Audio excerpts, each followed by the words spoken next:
Hi, boys and girls. I'm here to read some more of our Magic Treehouse Mummies in the Morning to you. I'm going to be reading chapters 5 and 6. So hopefully you have either read along with us in our recorded videos or you've read them on your own. All right, here we go. We're on chapter 5, page 26. The Ghost Queen. A ghost, Annie whispered. Jack could only stare in horror. The ghost began to speak. She spoke in a hollow, echoing voice. I am Hutepi, she said, Queen of the Nile. Have you come to help me? Jack still couldn't speak. Yes, said Annie. For 1,000 years, said the ghost queen, I have waited for help. Jack's heart was pounding so hard he thought he might faint. Someone might find my book of the dead, she said. I need it to go to the next life. Why do you need the book of the dead? Asked Annie. She didn't sound scared at all. It will tell me the magic spells I need to get through the underworld, said the ghost queen. The underworld? Said Annie. Before I journey to the next life, I must pass through the horrors of the underworld. What kind of horrors? Annie asked. Poisonous snakes, said the ghost queen. Lakes of fire. Monsters. Demons. Oh, Annie stepped closer to Jack. My brother hid the book of the dead so tomb robbers wouldn't steal it, said the ghost queen. Then he carved this secret message on the wall telling me how to find it. She pointed to the wall. This is the picture that you would be seeing if you don't have the book with you. Jack was still in shock. He couldn't move. Where? Annie asked her. Here. She squinted at the wall. What do these tiny pictures mean? The ghost queen smiled sadly. Alas, my brother forgot my strange problem. I can't see clearly. That witch is close to my eyes. I haven't been able to read his message for thousands of years. Oh, that's not strange, said Annie. Jack has the same problem. That's why he wears glasses. A couple of us wear glasses and clearly can understand that problem. The ghost queen stared in wonder at Jack. Jack, lend her your glasses, said Annie. Jack took his glasses off his nose and held them out to the ghost queen. She backed away from him. I can't wear your glasses, Jack, she said. As you can see, I'm made of air. Oh, I forgot, said Annie. But perhaps you will describe the hieroglyphics on the wall, said the ghost queen. Hiero who? Said Annie. Hieroglyphics, said Jack, finally finding his voice. It's the ancient Egyptian way of writing. It's like writing with pictures. The ghost queen smiled at him. Thank you, Jack, she said. Jack smiled back at her. He put his glasses on. Then he stepped towards the wall and took a good long look. Oh, man, he whispered.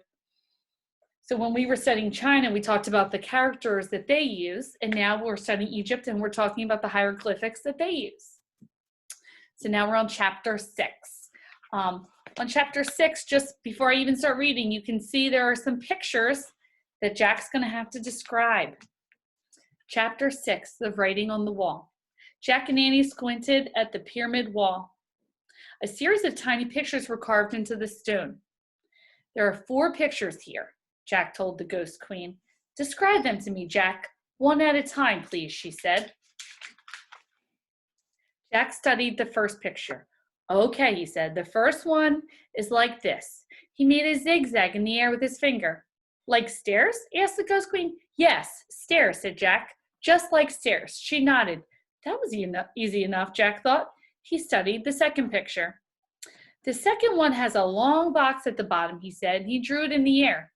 The ghost queen looked puzzled. With 3 things on top. Like this, said Annie. She drew squiggly lines in the air. The ghost queen still seemed puzzled. So again, these are the 2 pictures that Jack is describing. Like a hat, said Jack. Hat, said the ghost queen. No, more like a boat, said Annie. Boat, said the ghost queen. She sounded excited. Boat? Jack took another look at the wall. Yes, it could be a boat, he said. The ghost queen looked very happy. She smiled. Yes, of course, she said. Jack and Annie studied the next picture. The third one is like a thing that holds flowers, said Annie. Or a thing that holds water, said Jack. Like a jug, asked the ghost queen. Exactly, said Jack. Yes, a jug, said Annie. I think they did a pretty good job describing those pictures. or hieroglyphics? Jack and Annie studied the last picture, and the last one looked like a pole that droops, said Annie. Like a curved stick, said Jack, but one side is shorter than the other. The Ghost Queen looked puzzled again. Wait, said Jack. I'll draw it in my notebook, big so you can see it. Jack put down the scepter and got out his pencil. He drew the hieroglyphic. A folded cloth, said the Ghost Queen. Really? Said Jack. Yes, that's the hieroglyphic for a folded cloth, said the Ghost Queen. Oh, okay, said Jack. He looked at the fourth hieroglyphic again. So again, if you don't have the book with you, these are the pictures that you would be seeing. He still couldn't see the folded cloth. Maybe it was like a towel hanging on a bathroom rod. So that's what all of them, said Annie. She pointed at each picture. Stairs, boat, jug, folded cloth. Jack wrote the words in his notebook. So what does this message mean? He asked the Ghost Queen. Come, she said. She held out her hand. Come to my burial chambers. And she floated away. All right, boys and girls, I'm going to stop there. So when you log off, I'm going to ask you to go read chapter 7 on your own. All right, have a good rest of the day. Bye, guys.